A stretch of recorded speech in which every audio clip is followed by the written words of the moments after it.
Hello students, class 6th, subject social science. Now let me start your chapter 3, and your chapter 3 name is From Gathering to Growing Food, means भोजन संग्रह से उत्पादन तक. नेनुओस lunch means कि नेनुओं का भोजन.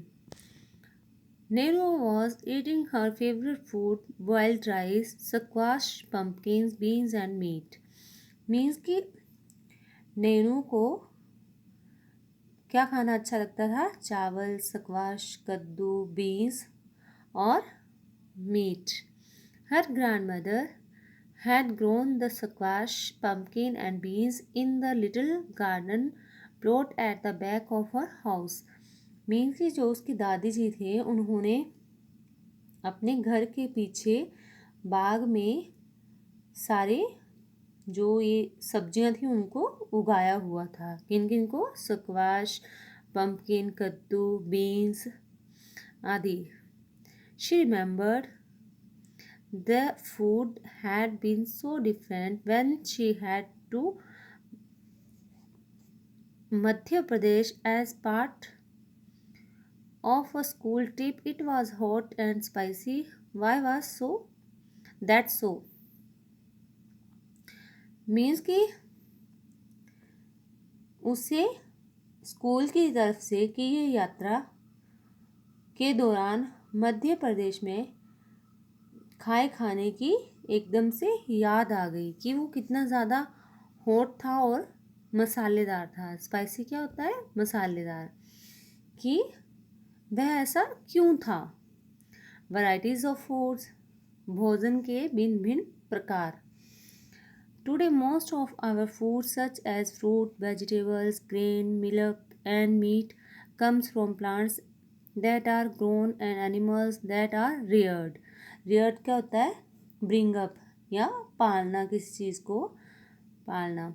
तो इसने क्या बताया है कि भिन्न भिन्न फसलों को उगाने के लिए भिन्न भिन्न जलवायु की आवश्यकता होती थी. ओके. और अधिकांश लोग उगाई हुई फसलों और पालतू जानवरों से भोजन प्राप्त करते थे.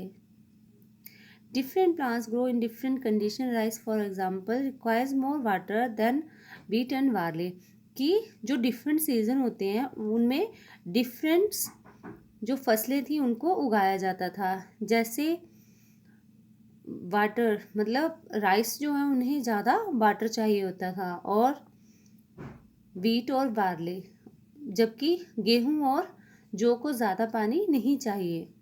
This explain why farmer grow such crops in some areas and not in other areas. कि इसलिए हम देखते हैं कि किसान विशेष फसल को विशेष क्षेत्रों में ही उगाते थे.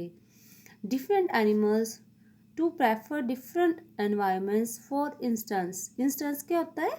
उदाहरण. Sheep and goat can survive more easily than cattle in dry hilly environments. But as you saw in chapter 2 women and man did not always produce their own food.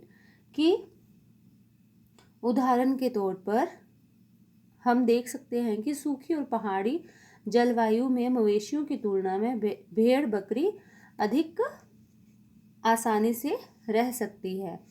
और मवेशी क्या होते हैं? जैसे गाय, भैंस. पर जैसा कि आपने चैप्टर 2 में पढ़ा है, स्त्री और पुरुषों ने अपने भोजन का उत्पादन हमेशा नहीं किया. मीन्स कि आरंभिक मानव जो था वो भोजन को नहीं उगाता था. The beginning of farming and herding. Means कि खेती और पशुपालन की शुरुआत. हार्डिंग क्या होता है? पशुपालन. फार्मिंग क्या होता है? खेती करना. We have seen in chapter 2 that the climate of the world has changing so were plants and animals that people used as food. कि अध्याय 2 में हमने पढ़ा कि दुनिया की जलवायु बदलती रहती है, साथ ही लोग जिन वनस्पतियों और पशुओं को भोजन के रूप में इस्तेमाल करते हैं वे भी बदलते रहते हैं. Men, women and children probably observed several things. कि लोगों का ध्यान कुछ और बातों पर भी गया, जैसे the places where edible plants were found, how seeds broke off stalks, stalks क्या होता है, डंठल, fell on the ground and new plants sprouted from them, means कि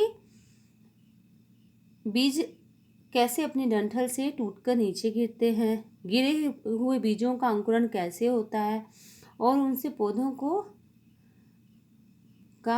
का निकलना कैसे शुरू होता है। Perhaps they began looking after plants, protecting them from birds and animals so that they could grow and the seeds could ripen, means कि चिड़िया और जानवरों से पौधों की सुरक्षा करनी पड़ती होगी ताकि वे ठीक से बढ़ सकें और वह बीज पक सकें।